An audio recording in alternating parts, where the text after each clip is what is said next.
So over the weekend, President Trump posted Truth Social a video highlighting what most people call the Clinton body count, which is the strange number of suicides that seem to happen in Clinton circles. I have a headline here from the Washington Post that said, Trump peddles false conspiracy theories tying the Clintons to several deaths. So I just wanted to highlight real quick, this wasn't in Trump's video, but this is from the Arkansas Times, and it's the death of Mark Middleton, who was a former Clinton White House aide, who was found dead on a Clinton Foundation property. And I'll just quote from the Arkansas Times. Middleton apparently shot himself in the chest with a shotgun and also hung himself from a tree with an extension cord. So I have no idea how somebody commits suicide that way, but if the Washington Post is here, maybe you can enlighten us as to how that was actually a suicide. So anyways, that's just a lead into my question about the most famous Clinton-related suicide, which is that of Jeffrey Epstein. There's still a lot of questions around that case. You've released phase 1 of the Epstein files. What was missing from that is any connection to his ties to intelligence agencies, and that's really the whole story, that not just trafficking young girls, but doing it on behalf of intelligence agencies, and even potentially as part of a blackmail ring with potential ties to the Israeli government. So for phase 2, when can we expect it? Will it have information pertaining to those aspects of the Epstein case? I know the Attorney General has committed to releasing those files. I would defer you to the Department of Justice on her timeline, but when she has made a promise in the past, she has kept it, and I'm certain that she will in this case as well.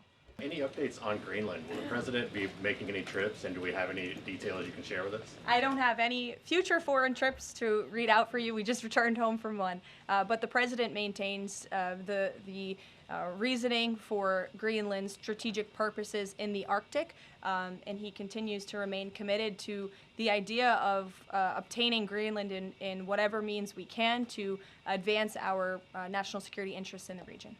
Sure. Thank you. Jennifer. On the gift plane from Qatar, 3 things. Is there a timeline for the U.S. receiving that plane? Do you know how long it will take to retrofit the plane to presidential standards?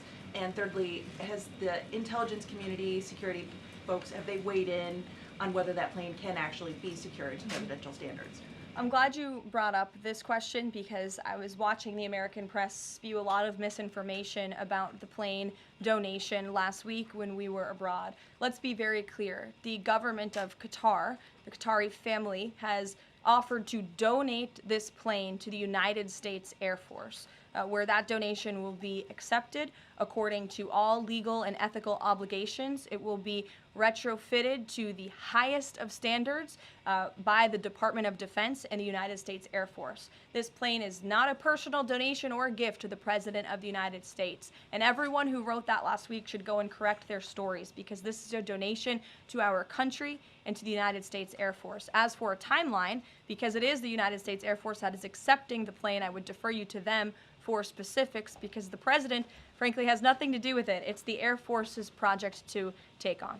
President Trump and his top economic aides have repeatedly said that Americans will not pay the cost of tariffs. In fact, last week Lutnick said people have to drop the, quote, silly arguments that consumers would pay the cost.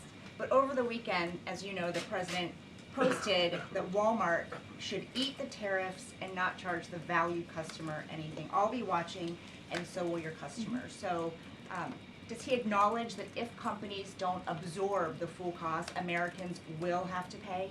Well, first of all, the CEO of Walmart made those comments about the tariffs on an earnings call where CEOs, I believe, are legally obligated to give the most dire warnings and forecasts to their investors and stakeholders. The reality is the president has always maintained, Chinese producers will be absorbing the cost of these tariffs. And that is why China was so quick to hustle to the negotiating table with the United States of America. They need our markets, they need our consumers, and I would again point you to the inflation report that came out last week showing that inflation is declining, in large part because energy prices are dropping across the board in this country because of the president's robust energy agenda that he has taken since January 20th. So the president is committed to ensuring that prices remain low for American consumers, and he maintains the position that foreign countries will absorb these tariffs. What does he mean by "I'll be watching" to Walmart? He'll be watching, seeing what they're doing. The president has made several moves towards peace in multiple fronts. India, Pakistan with the Houthis, talking with Iran and talking with Putin. Biden didn't even talk to Putin for the entire span of the war, which is crazy considering two nuclear powers were engaged in a proxy war. So I do admire these moves by the current president, I'll be honest. However, as of today, we are still funding both Israel's and Ukraine's wars. So can Americans expect to finally be done financing foreign wars at some point? Do you consider that one of the president's goals? Well, I think I can summarize the president's foreign policy agenda with two words: America first. And that means putting the American people and the American taxpayer first. And that's why the president is moving as quickly as he possibly can and working overtime to end these conflicts in both Israel and in Gaza, and also the Russia-Ukraine war. As you all know, the president will be speaking with Putin at 10 o'clock. He plans to call President Zelensky when that call concludes. I spoke to the president about that call at 10 o'clock. I don't want to get ahead of those very important conversations, but of course you will hear directly from the president or me after those calls conclude today, so you can expect that.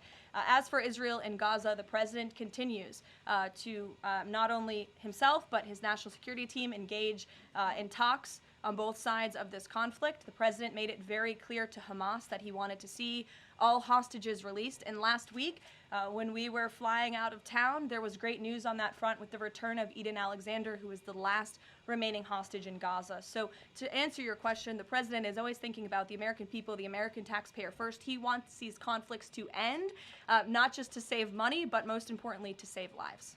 Thank you. And my only other question for you is, I want to get the president's reaction to Moody's downgrading the credit rating of the United States. Sure. Well, look, the president talked about this over the weekend. The Secretary of Treasury also talked about it. When you look at the world has confidence in the United States of America and our economy once again. The president just last week secured trillions of dollars in investments from countries in the Middle East. We have seen trillions of dollars of investments flowing into our economy since the president took office. That is because America or people around the world have confidence in the United States of America. And if you also just look at the raw economic data that we're seeing, last week when we were out of town, inflation dropped once again. Oil prices are dropping, gas prices are dropping. The president has added nearly 500,000 jobs to the American economy already. So there's a lot of optimism in this economy, and the president disagrees with that assessment. And